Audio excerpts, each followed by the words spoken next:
Normalmente aceita-se como um princípio histórico que a reforma, neste caso, de uma ordem religiosa, além de ser um regresso à forma antiga, ideal ou real, acabaria por levar a uma cisão ou ruptura por parte dos seus membros que não aceitariam manter-se sobre a disciplina, a espiritualidade ou a vida religiosa mantida por uma chamada decadência da ordem a que se pertenceria. É o caso dos beneditinos e as suas sucessivas reformas, há dos franciscanos e as suas separações, e já na época moderna, a mendicância que levou à reforma das antigas ordens medievais que a ela se dedicavam, como por exemplo os carmelitas, os trinitários, os mercedários e os agostinhos, e obviamente os dominicanos e os franciscanos. Mas isto não aconteceu na ordem dominicana. A existência da sua reforma era já pedida antes dos acontecimentos históricos que a agravaram. Peste negra, guerra dos 100 anos, cisma do Ocidente. Baixou-se por isso a fasquia do ingresso dos seus membros, sob o ponto de vista intelectual, físico e espiritual. Será no final do século XIV que o bem-aventurado Raimundo Capua, confessor e diretor espiritual de Santa Catarina de Sena, vai tentar implementar como mestre da ordem sob a obediência de Roma nas províncias que lhe reconheciam a autoridade. Nestas, começou por fundar conventos de frades reformados, os chamados observantes, que mais tarde poderiam ir aos conventos não reformados, os chamados claustrais, para os reformar. É essa a ideia base da sua ação. No entanto, demorou mais de 2 séculos ou mais a reforma total da ordem. Em primeiro lugar, teve que se esperar o fim do cisma pontifício. Em segundo lugar, teve que se aceitar o medo e a repugnância dos frades não reformados que temiam que o seu modo de vida fosse mudado. E por último, teve que se convencer os frades reformados a não ficarem só entre si e a ousarem ir para os outros conventos, correndo o risco ou não de não serem aceitos ou caírem nos defeitos que tanto acusavam os seus outros confrades. Ao fim e ao cabo, um duplo medo de ambos os lados que demorou a ultrapassar-se.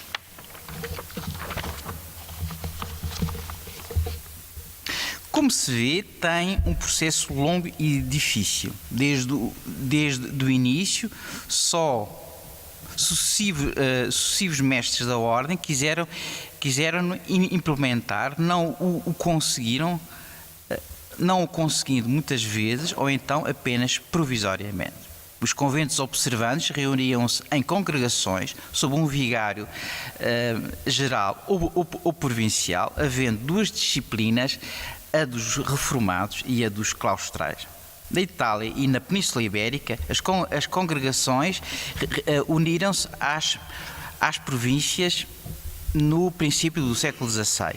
Nos Países Baixos e na Alemanha, apesar dos conflitos, mantinham-se equiparadas. Em França, houve sucessivas reformas e congregações até ao século XVII. Antes da Revolução Francesa, manter-se-á 2 tipos de conventos sob uma única autoridade, a do mestre da ordem, que soube equilibrar a ordem, não havendo rupturas nem desmembramentos, para grande espanto dos outros religiosos, da Igreja e até dos historiadores. Souberam absorver as fações dispares entre si sob o mesmo espírito do fundador, sem que nunca tivesse secessão, pelo menos até recentemente.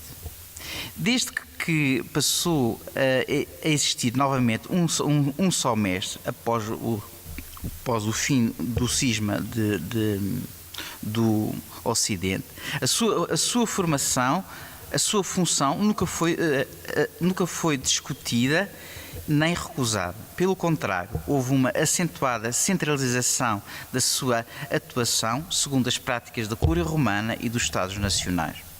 O caso português é igual ao das províncias sobre a obediência romana, por questão da obediência ao Papa legítimo e não ao de Avinhão, por razões da independência nacional após a vinda da dinastia de Davis, desde muito cedo que a ideia da reforma dos dominicanos foi aceita entre nós, desde a fundação do primeiro convento da Reforma por Frei Vicente de Lisboa, confessor de Dom João I, em São Domingos de Benfica, ocupando um antigo palácio real, já existente até aos primeiros conventos da Reforma, fundados ou ajudados pela família real.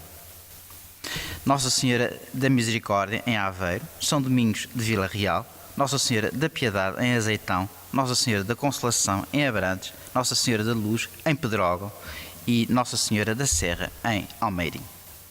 O interesse pela obediência e observância dos dominicanos portugueses foi de tal modo que em meados do século foi criado um vicariato da observância que nos princípios do século XVI se iria fundir com a província de já existente. Mas a fundação de novos conventos continuava. O Colégio de São Tomás, transferido para Coimbra, São Gonçalo de Amarante, Nossa Senhora da Esperança, Alcáçovas, Santo António de Montemor, Santa Cruz de Viana, São Sebastião de Setúbal e São Paulo de Almada. Nestas novas fundações vê-se a ligação entre os ideais da reforma religiosa, oração, penitência, espiritualidade, e o desejo inicial de São Domingos de manter os seus frades, de mandar os seus frades para as cidades mais pequenas, mas importantes: Aveiro, Almeirim, Vila Real, Abrantes, Montemor, Viana, Setúbal e Almada. E os outros conventos estariam ligados aos ideais da observância: Azeitão, Pedrógão, Alcáçovas. Convém não esquecer que os grandes conventos medievais continuavam a existir: Santarém, Coimbra, Porto, Lisboa, Elvas, Guimarães e Évora, e juntamente com o recém-fundado Mosteiro da Bataga.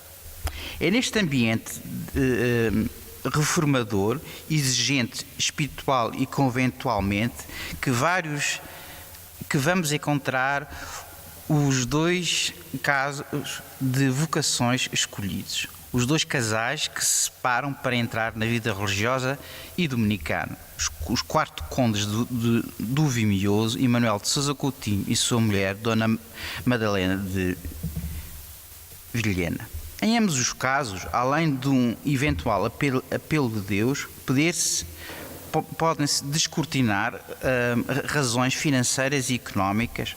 O conde de Vimioso, já frade, escreve um opúsculo a pedir bens de sua casa que lhe foram confiscados.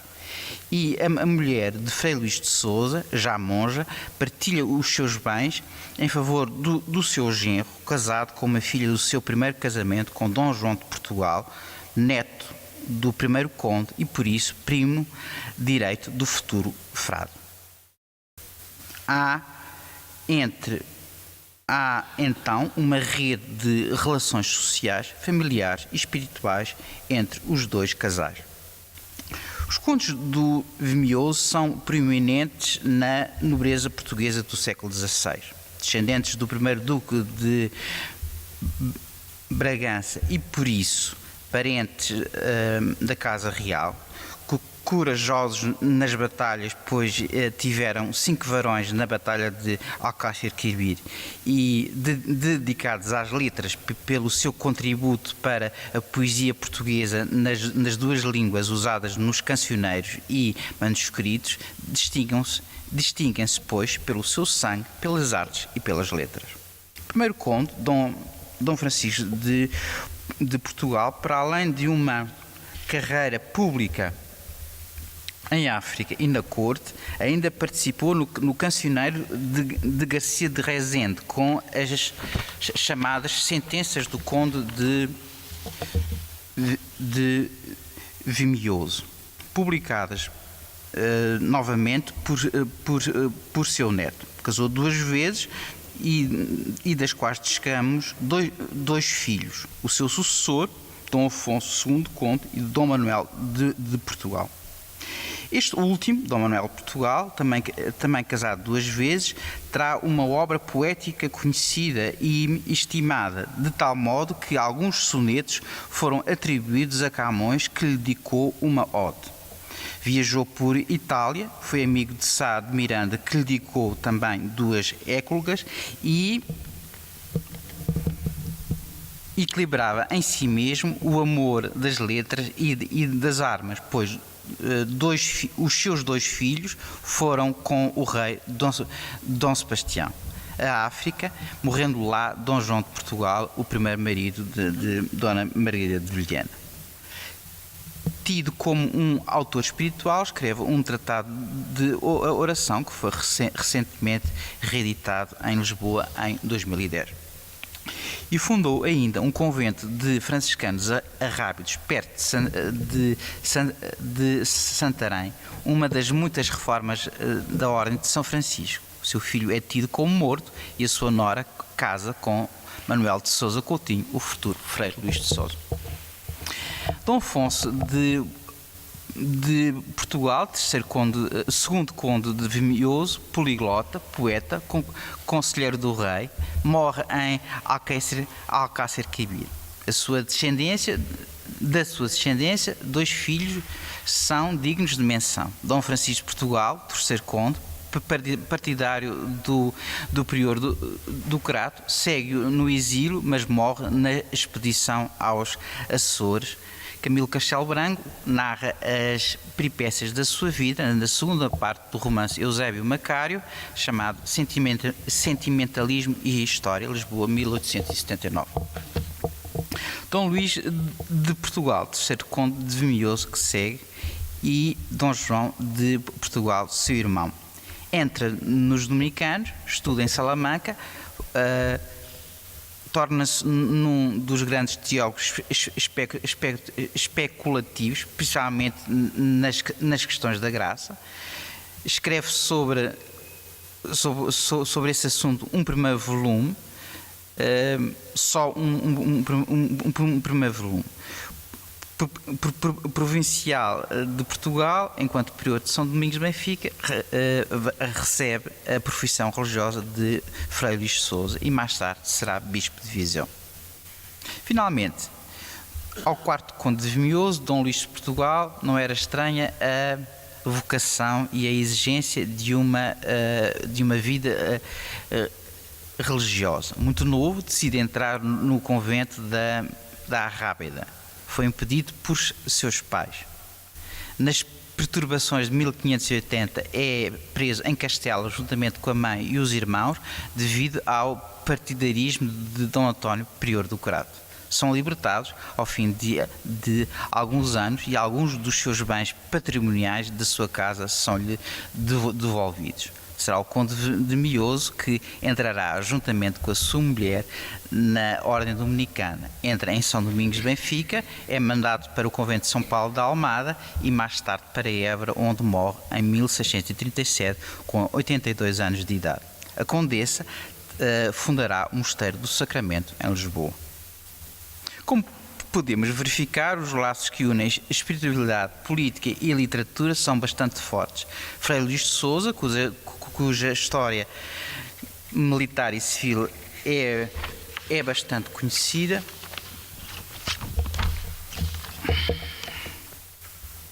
entra para o convento depois de largos anos de casado, sendo um descanso para a alma. Nada o predispunha para uma vida religiosa, ao contrário dos condes de Vimioso e de sua mulher.